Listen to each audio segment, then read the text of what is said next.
Oh my God, is it that time already? It's time for my podcast, Chaii and Charcha, powered by Chaiiwala. Let's go see if my guest has arrived. Come join me. Hi, Mushy. Hi, Fatima. So good to see you. How are you? I'm okay, thank you. Oh, it's been ages, hasn't it? It's been quite some time. So you ready to do some Charcha with me? Hopefully, yes, yeah. I'm ready. Right, let's take a seat. All right, thank you. So whenever we have a show, we always like to be hospitable. And I thought I'll be hospitable with you today. And I've got you a little treat. Okay. But my challenge was to make sure that I guess what you would perhaps like from the Chaiiwala menu. Okay. And from what I remember, and I hope I've got it right, you like chicken. Mm-hmm. So what I've chosen for you is called the Wala Naan Wrap Bombay Twister. Okay. Which consists of chicken tenders. Right. With and it's apparently hot and spicy. Okay. So I hope you're still good with your hot and spicy. All and good. it's got mayonnaise and ketchup. So have I got this right? The only thing I'd ask is it grilled or fried? Oh God. Now we're talking. Chaiiwala, that's one for you to answer. But I hope you enjoy the meal.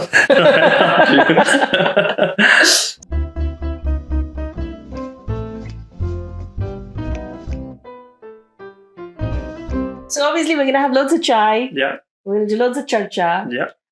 But before we do all of that, I just want to remind our viewers that you rose to fame from a program called Educating Yorkshire, which first aired, was it 2013? Yes, it did, yeah. How old were you then? At the time, I was 16.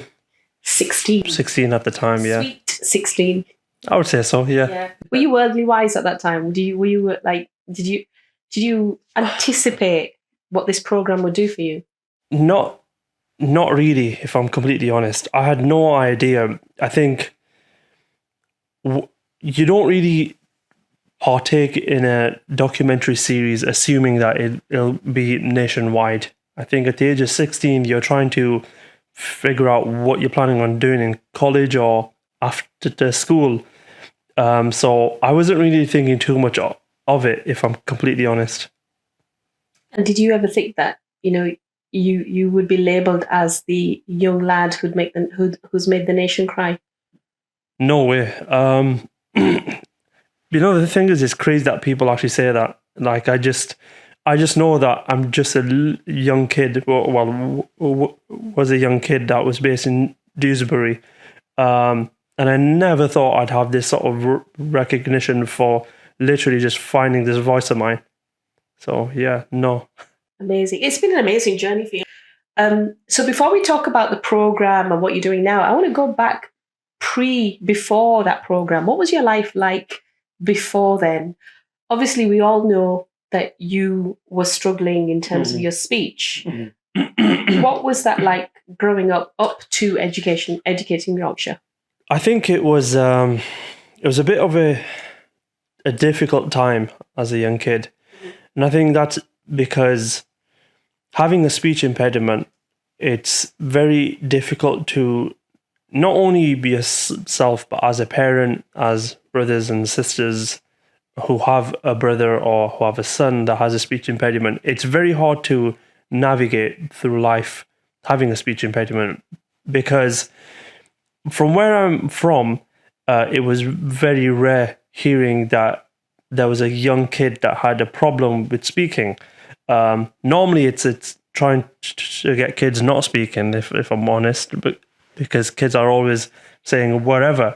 In my case, it's the opposite, where I'm trying to learn how to speak. And I think being Asian and having parents that didn't really know what my speech impediment was, and I think that was ill-informed from my GP, who just made it seem as if it was a problem that I couldn't really overcome. And we all, having Asian parents, they thought there was something wrong. And of course, I felt as if like no one really could understand what I was dealing with. And that was really hard, I'd say.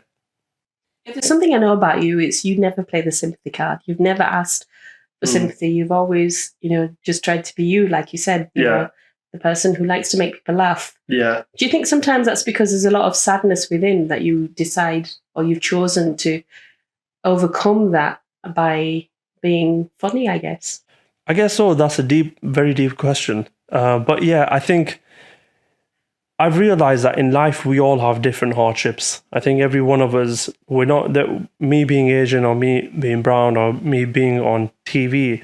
I am not that there's no sort of like rule that, oh, since I'm on TV I don't face like hardship, whatever it may be. I think we all have a hurdle that we all face, and I felt like the more I feel sorry for me and sit back and be like, oh, the word that we used. Well, if we use in my language is his skin. The more you end up kind of having that sort of character where, oh yeah, I'm just very innocent and feel sorry for me.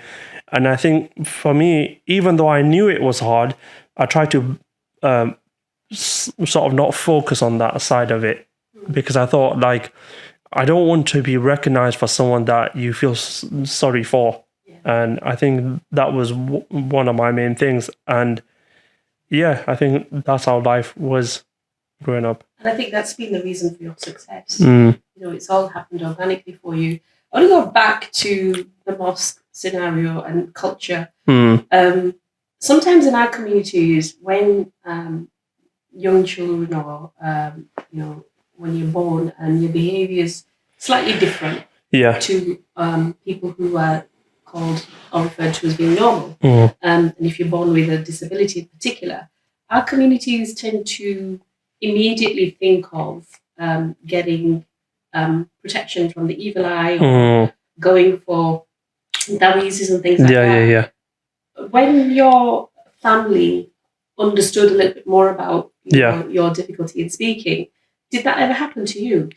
Yeah, there's always those random aunties that believe that it's jadoo or it's something like that in his life. And I think it's trying to sort of overcome that. And I think, of course, like my parents, my mom and dad always thought like we wouldn't, as every other parent thinks and believes and wishes, that their child grows up and has something in life that they can really look forward to and have a job and a house and everything else in life. And I think these aunties that live within my sort of local area sort of believe that, oh yeah, he's got jadoo and something happening and he needs some like Molvi or some Maulana that helps him and this, that. But really, I guess my parents kind of knew that it wasn't that. And I'm really fortunate they did, because there were so many aunties who had the magic cure, which they're like, oh yeah, blend almonds and olive oil and apply it on his neck every other day. And no, of course not. But I knew that was one of the things that they would sort of really sort of like, I don't know what it was. I think these aunties just thought we had a cure, and as nice as it was, like I think they tried helping. However, I knew it wasn't as easy as just blending almonds and using some veggie oil or something. So yeah, we were laughing at it, but it can be really serious. It was traumatizing, especially for a young child under the age of 16. Because obviously that was Educating Yorkshire. So if that happened at that time, you don't actually know what life is about. And if you're getting told that there's something wrong with you, and you've got all these spiritual treatments, that can have an impact. Did it have an impact on you? I would say so, yeah. I think it was the moment you're sort of labelled as wrong or there's something wrong. So I always say this, and I'm really fortunate that I tell this at the keynote speeches that I now do at schools. So my asthma, my speech impediment actually happened because of an asthma attack. Now I was like maybe 5 or 6 at the time, and then I went to I was finding it hard in breathing. I then fell to the floor, woke up, and then realized I was in the hospital.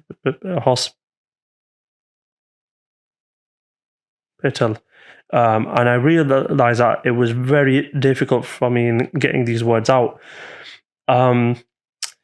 And then we basically went home, like my parents and I went home, and we assumed that, oh, it's probably the medication he's on will sort of wear off in a few days, and then he'll be okay.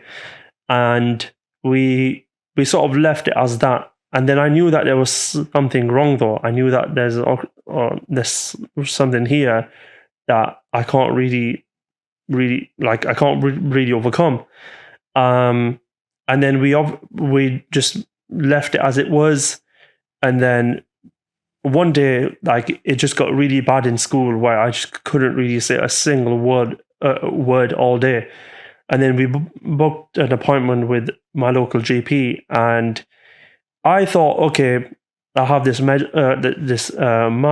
magic potion, or as we used to have, it was like probably Calpol at the time. That was our go-to. If you had any problems in life, it was just having that. So when GP had a word, he then said, you can't ever speak fluently ever again.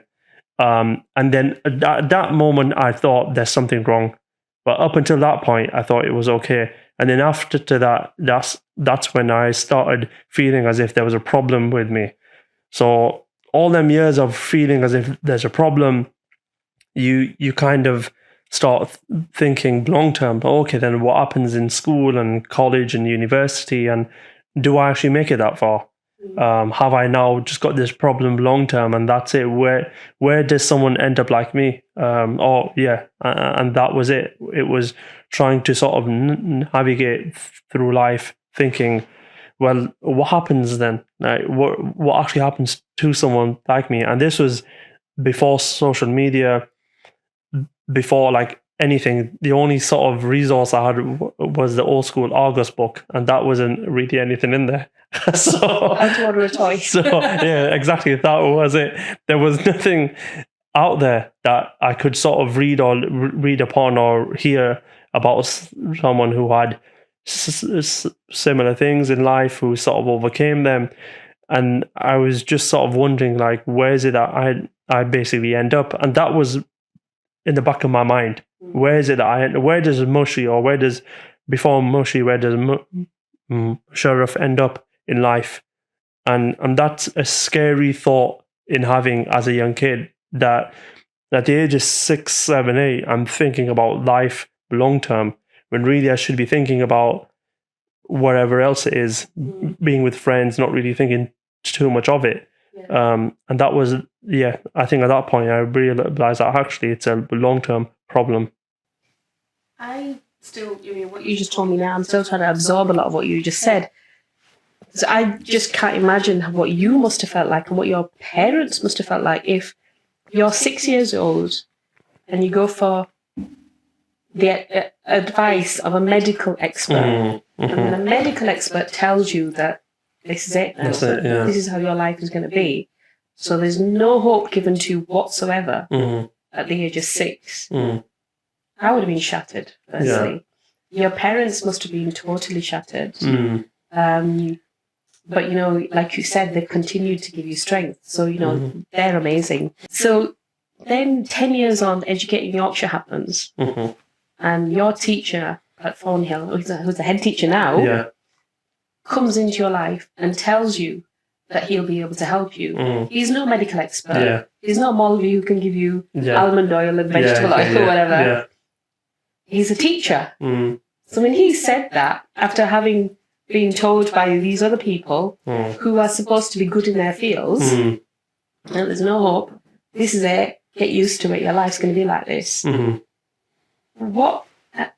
How did you basically give yourself over to your teacher? Because that required faith, and we all watched the episode. You completely gave in. I mean, obviously there were a few initially when he was trying to get you to come to his sessions. There was a little bit, but eventually you fully entrusted yourself to him.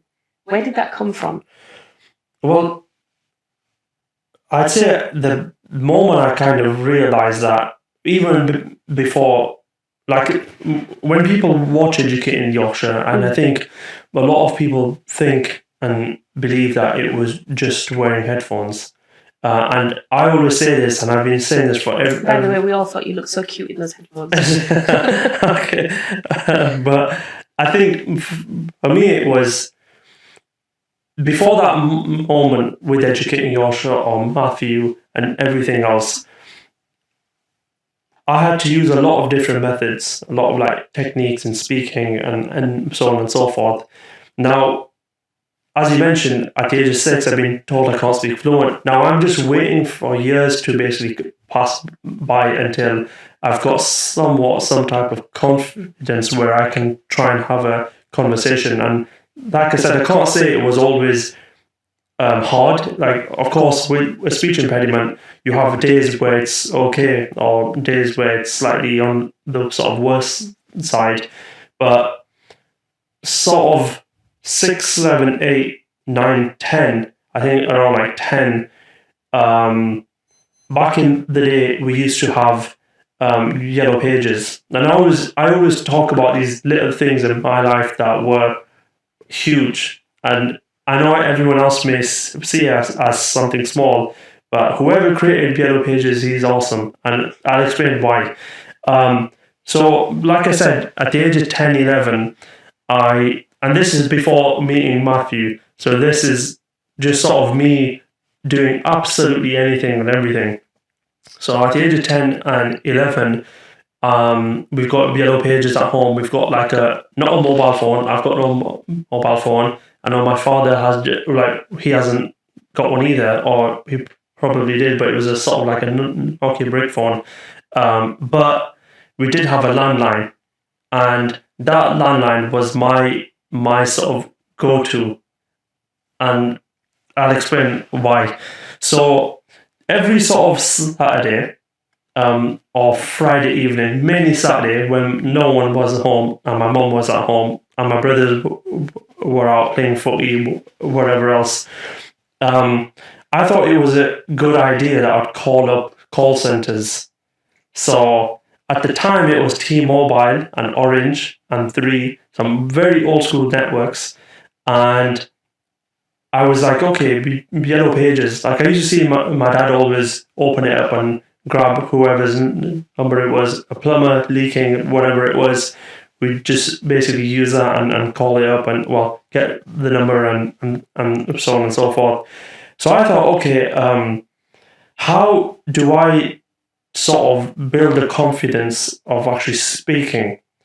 And I realized that at the time, I don't know anymore. However, I don't think it's a sort of thing anymore. But T-Mobile couldn't turn the phone off on you, and I realized that because when my dad would call, or whatever conversation he would have, he would always turn it off, and I was like, oh, so what happens then? What? So and like I said, I was very vigilant. I would always like sort of see these things, and I then would call up whether it was Orange or T-Mobile, and at the time I think it was the Nokia 6500 Slide. That was the old school, one of the best phones I'd ever seen, and I was like, wow, what a phone! And I would do my pitch every other day, and that went on the Saturday every other week, and I would basically call up and say, hi, my name is Musharaf, and I've just seen that you've got the new Nokia 6500 Slide. I'm calling because I thought I would buy it. And this was a way for me to work on my speaking skills. So I would call and say, right, I would go for the text and the data. I'd get cables. I would basically get all the charges that I needed. I only needed one, and I would just opt in. And this poor soul on the other side is thinking they've just cashed in and got some, like a customer was purchasing everything. This is called pranking? Yeah, I realised that it was pranking. And then when they would ask me for card details, I would turn it off and then I would restart the cycle again. Now, it was an amazing skill. So just to put it out there, if you were on the other end of the phone, I'm sorry. For a call center so many years ago, Mushy's apologising. I'm really sorry now. It was for a good cause. Yeah, it was for a very legitimate cause. No, definitely. You actually helped him. Yeah. So whoever that person is, they were Matthew Burton before Matthew Burton, I'd say. But yeah, when they would ask me for card details, now I felt really, really bad that I would turn it off. So I would wait until they asked me for card details or payment, and then I would say, I'm only 13, and then I would turn it off and restart the cycle. Now, it worked really well until my dad got a paper bill at the end of every month, and he was wondering who the hell or who on earth is calling T-Mobile, 302, Orange, all these networks. And like I said, like I wasn't miskin as everyone thought. And when my dad would sort of look and think like, who keeps on calling? He would look at me and think, there's no way, like it can't be him. He can't even talk. So that was my way. So did one of your older siblings get the flag for it? Well, they had to. There was no way I would sort of put my hand So let up. me get this right. You are naughty. Yeah. No, you're pranking your other poor siblings. Had to deal with had to deal with all that. So that was a way of me finding that voice, and I think it was sort of building the speed and that sort of oracy skills. And then, of course, year 7 came, and then I come across Matthew Burton, which in the first year, in year 7, immediately I knew that he was different. And the reason why I say that is within his classroom, it just made me feel as if my speech impediment had sort of vanished. And I say that because I wasn't really labeled as someone who had a speech impediment. And I think as supportive as teachers were, I think they all had this sort of not leaflet, but had sort of been told from another teacher that, oh, you've got Musharaf in your class and he has a bit of a speech impediment, so don't really ask him any questions. And there were occasions where I would raise my hand up, like I had a little bit of confidence, and they wouldn't really look at me, and they knew that I had raised my hand up. And I think they might have been told, right, okay, he might take a bit of time in speaking, and maybe they were just doing it for the right reasons. But I used to see a lot of them sort of look at me and say, like, let's not ask him. And I think with Matthew, it was a flip side. It was like whenever I would raise it, he would let me answer first. And I kind of understand the point of view where the other teachers were now coming from. But I think at that age, you kind of feel that, well, hang on, I'm really trying here. And even though I have every excuse in the rule book of not really asking a question, I'm still trying. And you're looking at me, making eye contact. However, you're not really letting me answer. And I think when I got to Matthew's class, it was different. And that was knowing that my speech impediment was no longer sort of seen as something huge. Yeah. Did that hurt when they didn't let you answer? Yeah, I think it hurts because it takes a lot of courage in raising your hand up. Yeah, because I never used to at school. Yeah, I was scared. Yeah, I think it hurt because I used to say this in my head. I used to like sort of like a challenge, I would say, and I would count down and be like 10, 9, 8, 7, 6, 5, 4, 3, 2, 1, and then I would sort of half raise it, and then like my hand, and be like, okay, I'm a bit nervous, and then I would start saying stuff like, okay, if you raise your hand up, what if there's a magical moment that Allah blesses you right now and be fluent? Like, what if you raise your hand up right now and it's cured? And I thought, okay, 5, 4, 3, 2, 1, and then I would raise. Amazing. Like I would have that in the back of my mind that what if this is a test from Allah, and all Allah is asking or seeing is has he got the courage that he'd raise his hand up, even though he's got this issue. And I think Matthew knew it because in the clip, when you watch sort of different snippets of it, he says that he always thinks like he's got like a magical moment where he'll raise his hand up and he'll be cured. And he's the only person I actually said that to. And it was crazy because it was that in my head, and I thought, like, I have to do it. Like, if I really want to overcome this issue, I have to raise my hand. 3, 2, 1, go. And then, of course, despite having that sort of courage, I think some teachers thought or saw that, well, hang on, no, let's not ask him. I understand exactly where they're coming from as well. It's kind of difficult. I think they were just saving me from the challenge that would be, well, hang on, hand raised up, but nothing's actually out now. That's it. I'm screwed. I'm snookered here. Because when that episode aired of you doing your speech in class, we obviously were watching it as viewers on television. You were in the moment. Yeah. And living it. And you had these cameras on you. Yeah. Can you talk us through that day of filming? Yeah. Let's go back to that moment. You can recall that moment. Yeah. You know, you're just a regular school kid. Yeah. Who's been working really hard to do this. And now it's the ultimate, all this rehearsed practice with Matthew. Yeah. And the moment has arrived. You're in your class now. You've got to do that speech to your class. But it's not a normal situation. You've got cameras on you as well. Yeah. Tell us about that moment. I think that just makes it even harder. Like, as much as I love the experience of it, it was, I think at the age of 16, there was a lot of pressure. And I knew that, and I could kind of feel it, that when the sort of the team that filmed Educating Yorkshire actually came, they were amazing, like really helpful, really nice. And I always thought people from London are really like sort of posh and so on and so forth, and look down at Northerners. And I was just thinking, oh, these lot don't really know me. They have no idea what I'm dealing with and facing. And the team were absolutely like really helpful, helping me, sort of really pushing me.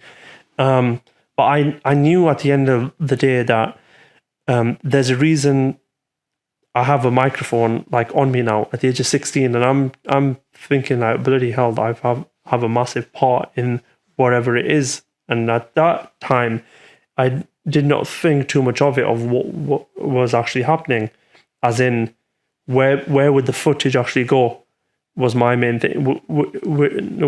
So with the microphone on, I wasn't too worried about where the footage would actually go. I was more worried about living that day with the microphone on, being in school, and that pressure. And you don't see all that when you're on a show. You don't see, like, in the middle of class or outside of class, you've got people like that are part of the team that are like, oh, we just need to check the sound on the microphone. We need to check batteries. We need to just make sure that you're in shot. We need to see X, Y, and Z. And I'm dealing with a lot of pressure of school. And of course, English was huge, because that was the like with maths and science, there was no oral exam.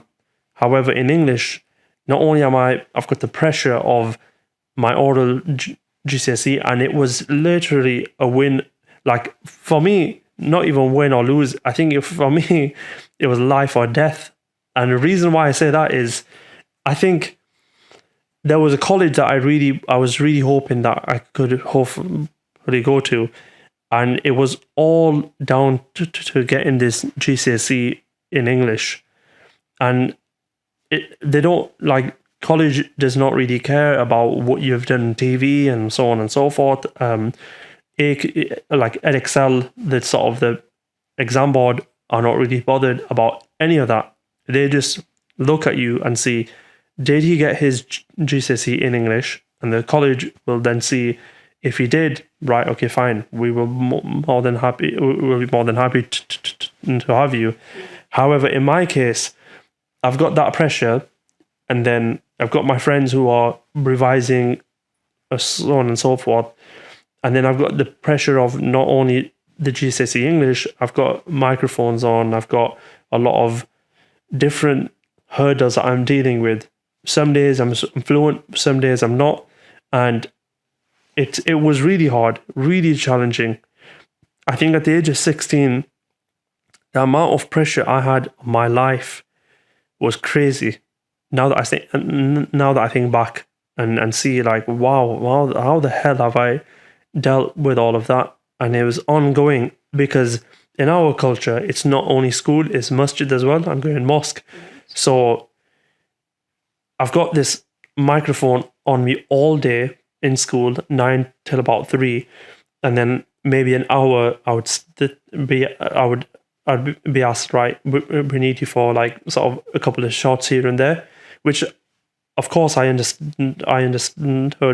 And then I've got mosque 5 o'clock, and I've got my friends with me, and like, oh, Mona, he's going to be a Bollywood star one day, and I'm like, he wasn't a dobastic fan. Yeah, no. All my friends are like, listen, he's going to be Shah Rukh Khan one day in a couple of months, and I'm like, listen, don't tell Mona nothing, and they're like, oh, Mulsab, he's not learned his sabak, forget him, he's long gone, he's filming a TV show. And then Mona, acha, okay, yeah, you sit down here and tell us what's happening then. Yeah. And no one believed me as well, which is hilarious. Like, these Maulvis thought he's making it up. Like, it made no sense. Yeah. I would say, oh, Mona, I'm filming for a show. Oh, is it? All of a sudden, which is crazy. But then the pressure of that was so hard. And then obviously learn your sabak as well, and then learn your go over your GCSEs, and that just went on for a whole year. Just kept on going. Yeah, so a lot of pressure. Because it was filmed over, like you said, over a year, wasn't it? Quite a long time. Yeah. But at the time of the filming, at that particular scene that we're talking about, your classroom, 30 children, is it? What? I'd say so. Yeah. 30 children, but it was actually 4 million who watched it. Mm-hmm. Yeah. When you put it in those kind of numbers, so you're filming to a room of just 30. Yeah. But when it's gone live, apparently figures say, Channel 4 says, 4 million people watched that, higher than when they did Educating Essex. Yeah. Educating Yorkshire was much bigger. You obviously never let that get to you. You stayed grounded, you stayed humble, despite, and you were joking about telling your mother that you're going to be Bollywood star or whatever, but you've never actually, and as far as I've known you for sure, you've never actually gone around behaving that, well, I'm a TV star now. You've stayed grounded, stayed to your roots, and you've continued to pursue forward. So, at that time you said English was so important for you, and now you're a qualified journalist. You've done a degree in journalism, so I'm very proud of that fact. And that's come with a lot of challenges, a lot of hardship.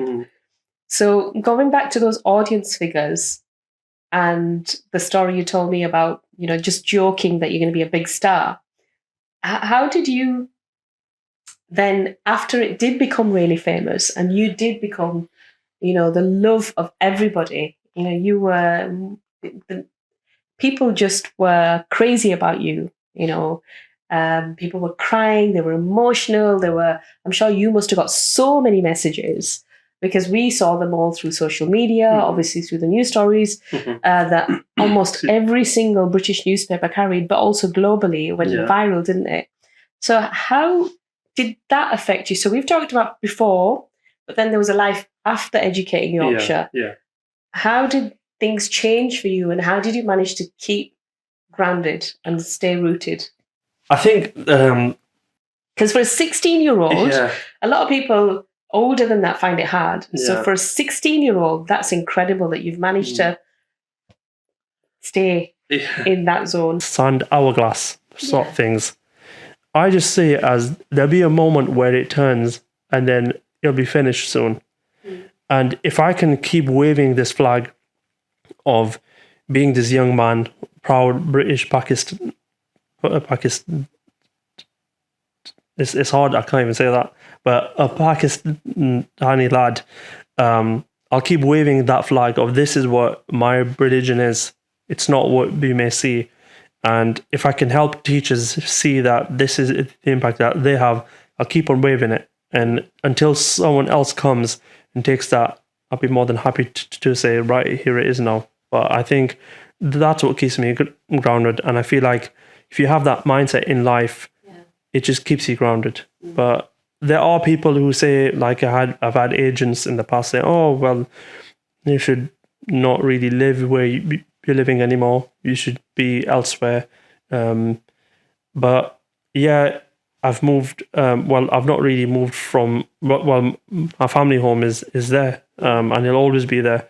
And no matter what a friend says or people say, I should move out, I think I'll always be from my area, and that will never change. Whether people like it or not, I've always been that sort of person where I'll always hold it down, and I think that's the most important thing, because I don't try and class myself as anyone famous. I feel like all I say is I'm just a young, I'll say young, but I'm just a young lad from Dewsbury who has a little platform, and that's it.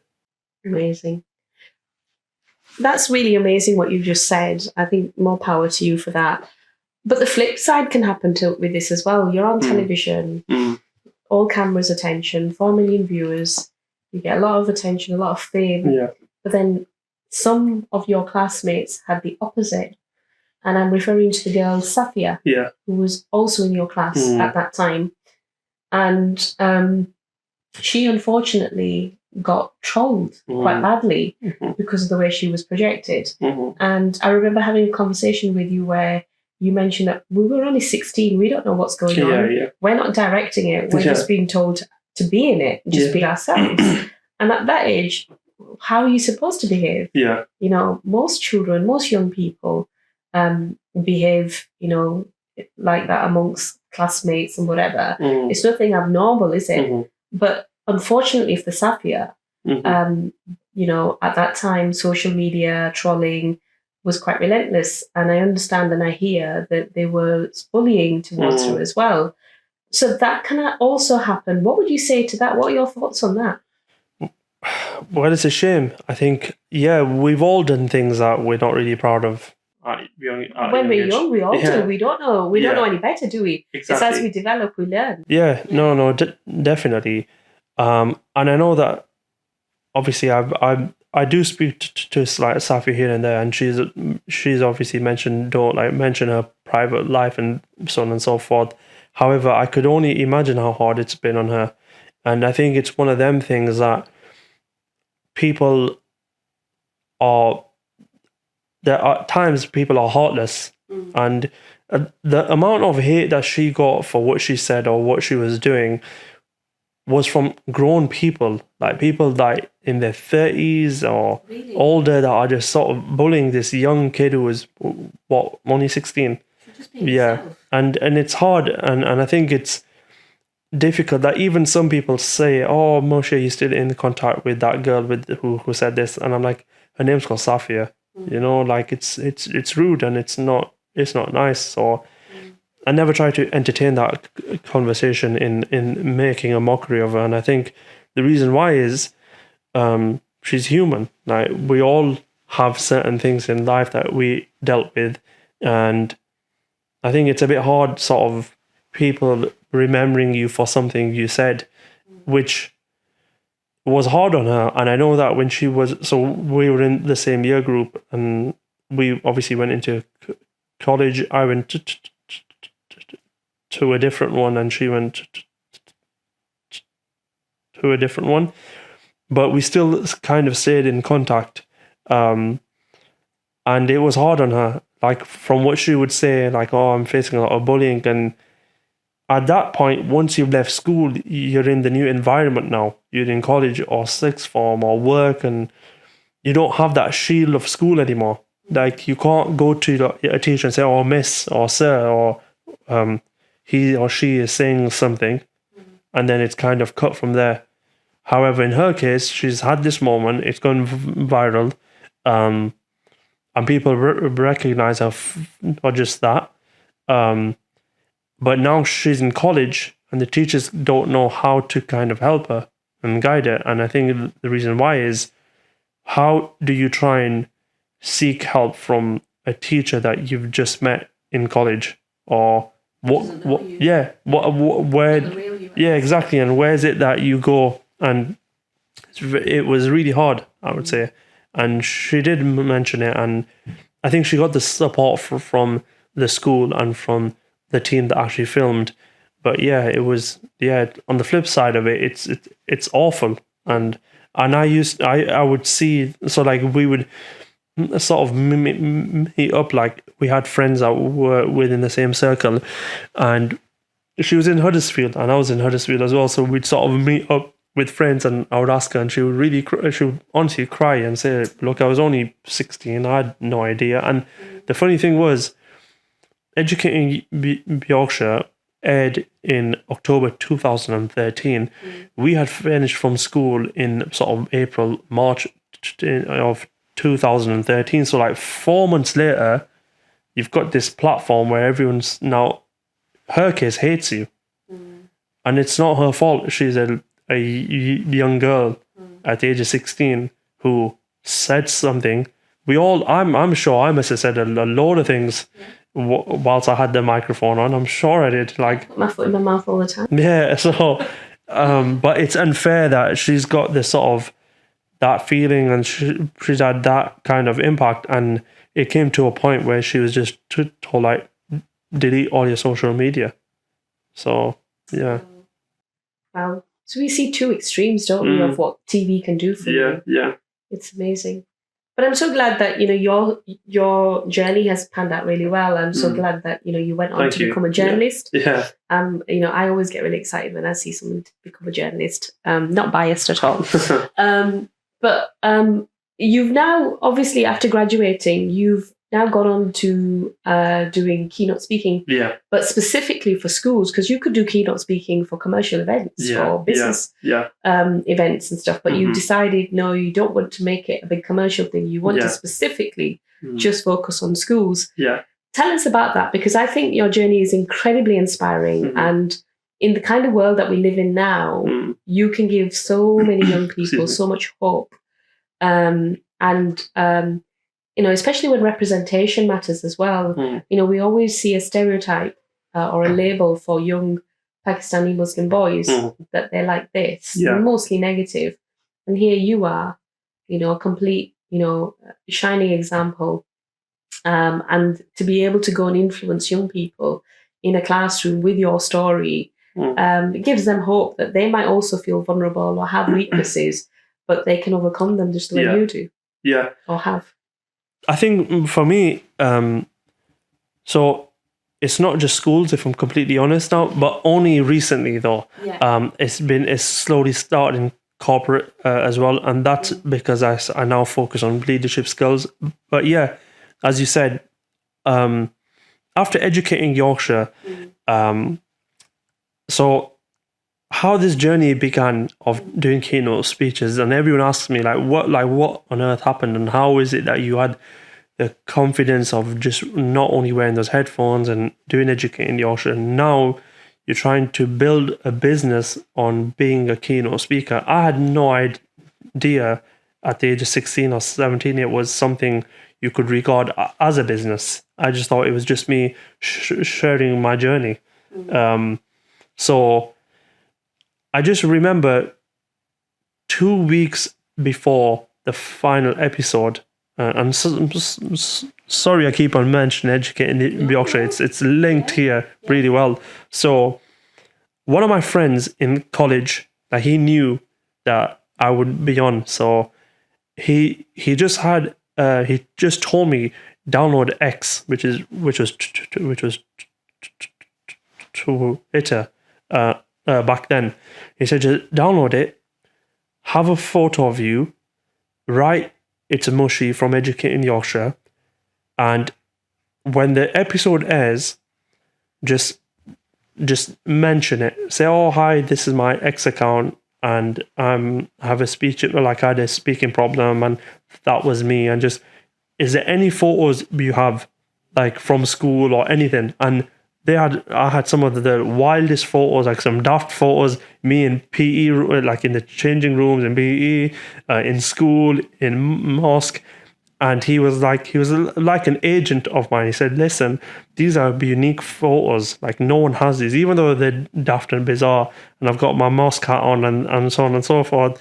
He said, download it and then start to mention like hashtag channel 4 and Educating Yorkshire, and just anything you write, just put hashtag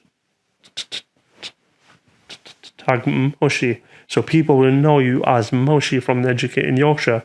And I was like, all right, safe, let's just download it. And I remember in college, I downloaded the X account and it had 0 followers, 0 of everything.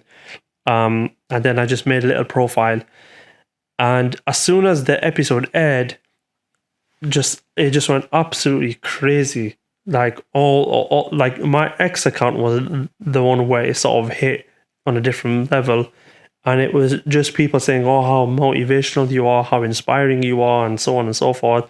And why this leads really well into being a keynote speaker is I kept scratching my head thinking, what the hell does motivational and inspiring mean? Like, I had no idea what it meant. And a lot of people would say, oh, he's motivational, or he was so inspiring, or he made the nation cry. I was like, listen, I've not made anyone cry. And I was replying back like, what do you mean made you cry? I had no idea what I was writing. It's like, no, I've not made anyone cry. I was just trying to speak and this, that. And people were saying, no, we mean in a good way. And I was like, oh, okay, yeah, okay, thank you. And I'm just in bed and just sort of replying to all these messages. And then at night when it aired, I then sort of had the account that I made in school and then in college, and then linked it with the phone. And that night it was buzzing all night long of just people watching the episode. And then when I saw, as I mentioned, inspiring and motivational speaker and so on and so forth, well, not motivational speaker, but it was amazing and so on and so forth. And then I saw a lot of like Dynamo, and I saw like Richard Branson, and I saw like Gerard, like footballers, and everyone started sending me messages or sort of replying and saying, oh, Mushy, was amazing seeing you on this. Lord Sugar as well. Like, I was like, bloody hell. Like, at the age of 16. And I'm just sat there, I'm thinking, bloody hell. Like, look at this. This is unreal. And then I just see, oh, you should do speeches at schools. Some random comment that someone left, and it got like 300 sort of likes. And I thought, okay, well, what is it that I do? And then I just went on Google and then just watched a couple of videos. And then I thought, okay, we had a lot of keynote speakers that came into Thornhill, into my old school, that would mention, oh, we've done this and done that. And I always used to sit there at the age of 16 and think, well, that's not really useful in my life, being a brown Asian lad. And I thought, okay, why don't I do keynote speaking?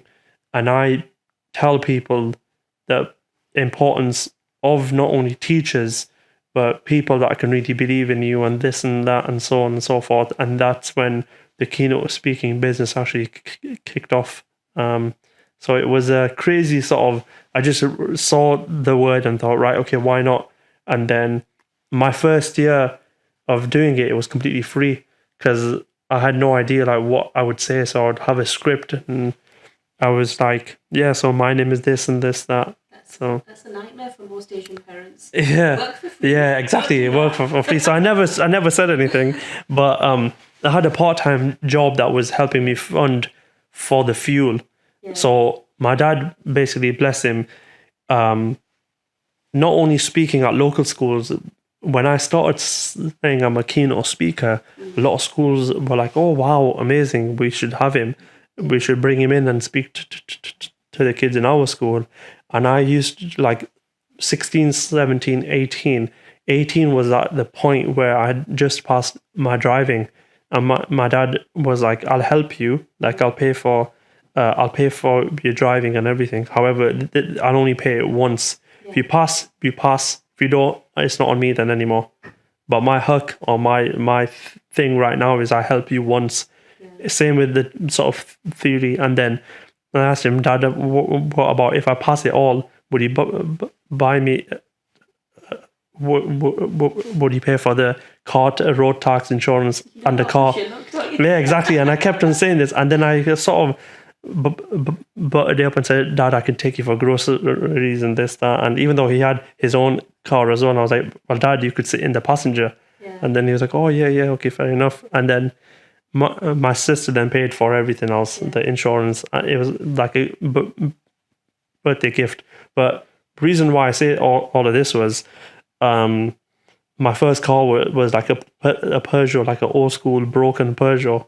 But the thing is, got you from A to B. Exactly. So that car basically would drive me up and down the entire like country, and the amount of times I called RAC and AA was crazy. And it came to a point where they knew that this was me. It was like, oh, are you going for another speech or something? I was like, yeah, it's just broken down on me. Nice. That whole year was sort of just doing it completely free, building an audience or building a platform. And how it links with what you just asked is, I did it for the sake of showing teachers that this is the impact they really can have. Yeah. And I think at that point, I was like, oh, like with Allah, and Allah has given me this chance. Why not? Let's see how it is. So I was at the age of 18, going up and down the entire like country. And that's why it's so important. I'm so glad that you shared this with us, because when you're young, especially in our communities, you need to be a doctor, lawyer, accountant. Yeah, exactly. Get a job that pays a lot of money. Yeah. To go to your parents and say, well, actually, I'm not going to be any of them. I'm going to be a keynote speaker. Yeah. Never heard of. What is a keynote speaker? Do you get paid? How much do you get paid? Yeah. So there's all of those challenges. And that's why I think your story is so powerful, because you organically went into that career. Mm-hmm. And it wasn't because there was anything to do with, well, I'm going to get paid this much by being a keynote speaker. It was more about, well, I can motivate people, I can inspire people, I can tell my story and have an impact. Yeah. And now that's now become a career of yours. Yeah. And goodness knows how many young people that is going to leave a huge imprint on, and that's going to hopefully transform and be transformational for a lot of youngsters. So how does especially our communities respond now that you're not a doctor, you're not an engineer, you're not an accountant, but you're a keynote speaker? Your parents in particular like to know what their views are. I think at the very beginning, it was like I said, like everyone sort of thought I'd be the next Shah Rukh Khan or something. But I think... time. Yeah. Well, I'm growing my hair out now, so who knows? But I think with me, it was... I just thought like, okay, let me do something different.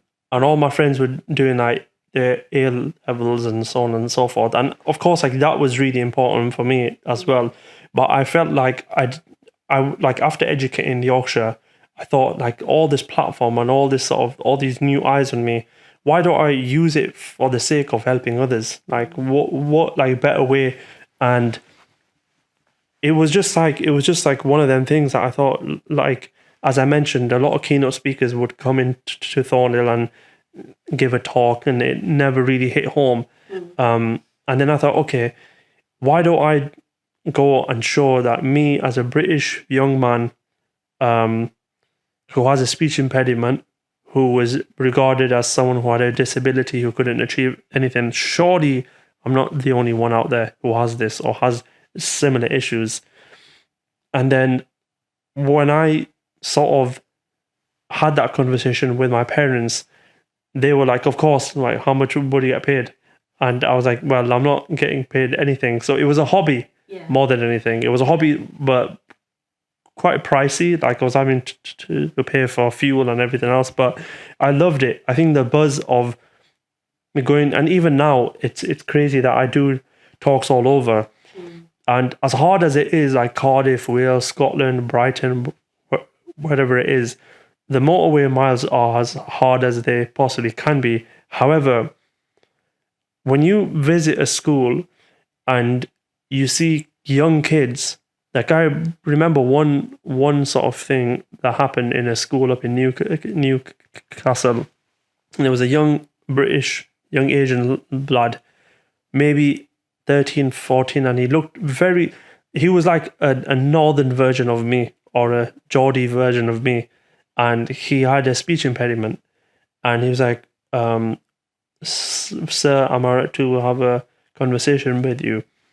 And I was like, yeah, what's up? Like, is everything okay? He was like, oh, sir, I've been self-harming. And I was like, why? He was like, oh, because I have this problem and I can't really speak. And I'm so glad you came here. And from what he said, I was the first child. I mean, I was the first person that he told that he had this problem. And then safeguarding got involved and so on and so forth. And I think that makes it worth it. And that was what really made it worth it for me. When I was doing the speeches, it was the little moments you have after, which are, oh, sir, what a speech. Wow, are you from here? Back in Pakistan as well? Or do you eat roti salan as well? I was like, yes, I do. Yeah, so it's like them little conversations. That representation is so important, isn't it? Yeah, it's so important. To somebody that looks like them. Definitely. And I think like, especially Birmingham, Birmingham is like filled with apne. Yeah. And Bradford would be the same. Yeah, no. The funny thing is, I've never done a talk at a Bradford school. Bradford schools sort it out. Yeah. So it's normally Birmingham, but yeah, it's just it's really funny meeting young kids there, like rough. Oh yeah, sir, what a speech and this and that, and it's hilarious. But it's the representation that when I go on this journey of talking about my family and my dad and my mom and my siblings, and you just see them sit back with their arms crossed. And then as soon as I say, oh yeah, I went to this masjid and I have to learn my sabak, they like, you see them like slowly opening up, like, oh bloody hell, this guy's similar. Yeah. And then I say, oh yeah, my dad was like this with his slippers and he used to hit me and with his belt and stuff. And they start like laughing. And they realize that, hang on, this guy is very similar. Yeah. I'm just from north and you're from sort of south. I think that's why I did it. And that was so I could show that there are millions of people like me out there, and if I can do it, then you also can. Now, this question is a bit personal, okay, but the nation wants to know, okay? And because I feel a bit motherly towards you, I think I'm not an anti-G, by the way, just want to tell you, but we all want to see our kids settle. Yeah. So you know where this is going, right? So, what is it? What are you looking to settle down firstly? And is Mushy single? That's the first question. All those, who was the one that really... Okay, there's a lot of yeses there, so that's a definite. Girls, who's single. What would you like to have? An arranged marriage or a love marriage? I'm not really sure. I don't know. That could be the person. I think I've had this conversation with my mom, and she's like, listen, you're getting a bit older now. Really? Maybe you should start settling down. I've never really thought of it as much. I think the reason being is with everything that I've got going on in life, I haven't thought too much of it. I'm not really sure. I think for me, if I was meeting someone, it would firstly be, and I know this sounds a bit old school, maybe I've watched a lot of Bollywood movies, but I think the thing for me is meeting someone that's not on social media, like as in not having the first sort of conversation through social media, but it doesn't help that I'm not really moving anywhere. So I think my sort of feeling is meeting someone in person at work or something like that, and I think it's just much more, it just feels much more nicer. But I can't lie and say that there are a lot of people on social media or a lot of girls who message, who ask me like what's happening and so on and so forth. Yeah. Okay, nice and simple.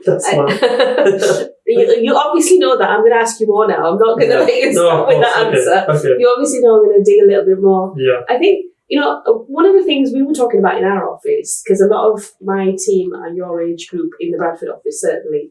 And we were talking about marriage within Asian communities. Yeah. And back in the day, your parents' time, my time, my parents' time, things were arranged and you were introduced to people, and then obviously if you like that person, you got married. As generations have evolved, a lot more people are open to love marriages, and people are marrying outside of community now, or outside of caste, the network, the family network. I say family very lightly as well. So in terms of your age group now, and in terms of where you are at now as well, because you are a public figure, what is your view on marriage anyway, in terms of, obviously you said that you definitely are looking to settle down and you would want to get married, but in terms of the pressures, particularly from our communities, because I mean, I get that a lot, but I'm a woman, and and boys I feel have a different stance, that, well, you've achieved all the success, but when are you going to get married? Without that, the success is nothing. How does marriage impact on you now at this point of your age, at this point of your life, but also in terms of everything that you've already achieved? Yeah. I think for me, it is, of course, being Muslim. It is one of the key things in life, and being like, as a Muslim, it is like marriage is so important. But like you say, I think I've kind of put myself in a situation where, even though I don't like saying the word like public figure, I think some people see me as one, and it makes it harder in knowing who's actually genuine and who's not. And I think, looking at me, I think a lot of girls that I've had like messages with, there's no point in me lying and saying, oh no, I've been absolutely saint and so on and so forth. But I think a lot of that conversation is, how much money have you got? Wow.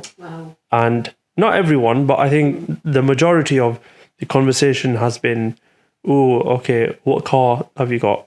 How much have you got? I've heard that. I mean, and somebody was telling me that, a lot of girls, particularly from our community, who are looking to get married, actually, those are the kind of questions they ask. The family wants to know, do you have your own house? Yeah, of course. Do you have your own car? What kind of job you have? Is that important?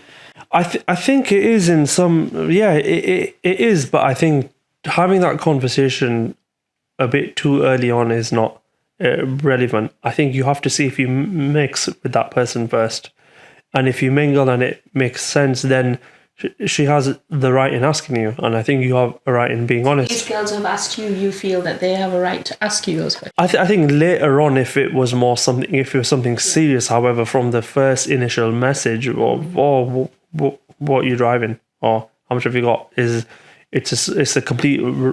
Have you ever responded to any of them? No, never. I think my finances is between me and my mum, I say, and the person who's involved with my finances. But I think it is like, I feel like the older you get, and my friends also say this, the harder it is. And the reason why it is me and maybe another friend are the only ones who are not married, and everyone else is. And I mean, married with kids, like 3 kids or 4 kids. Do you feel that as pressure? I think so. I think you of course you want to settle down one day. With me being the closest thing I have now is my nieces and nephews, and you of course, like, when I see my nieces and nephews, more so niece, I see her as my own daughter. I don't see her as my brother's daughter. I always see her as my own, like my own flesh and blood. I say the same for my nephews, but I think for my niece, since she was the firstborn, there's always that link I'll always have with her.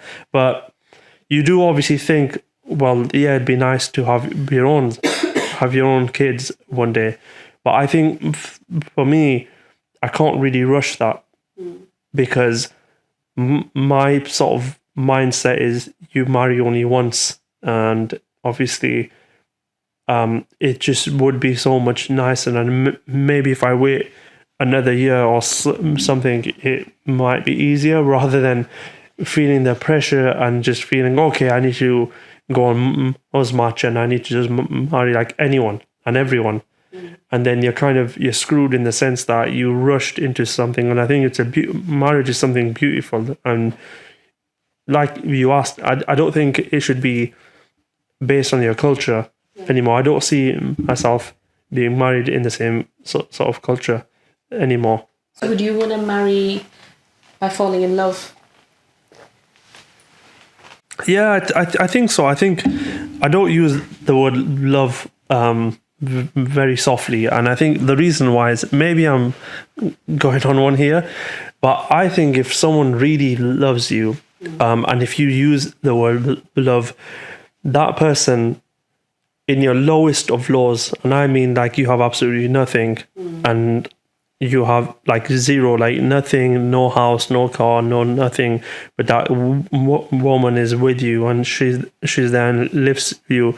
That is what you call love, I think, in my eyes. Maybe this is like a Bollywood movie of me sort of speaking, but I think that's what you call love. And I think it's about trying to hopefully find that person one day. So I think I could like someone. Yeah. I think you can like a lot of people, but I think once the chips are down and you're at your lowest or she's at her lowest, that's when you see if it's real love. So yeah, I think that's how I see it as.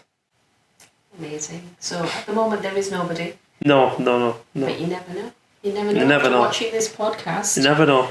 there might be that real love out there looking for you. Never know. I think as of right now, I think I'll just keep on doing what I'm basically doing. And I think whoever that person is, like I'm not sat here like saying no.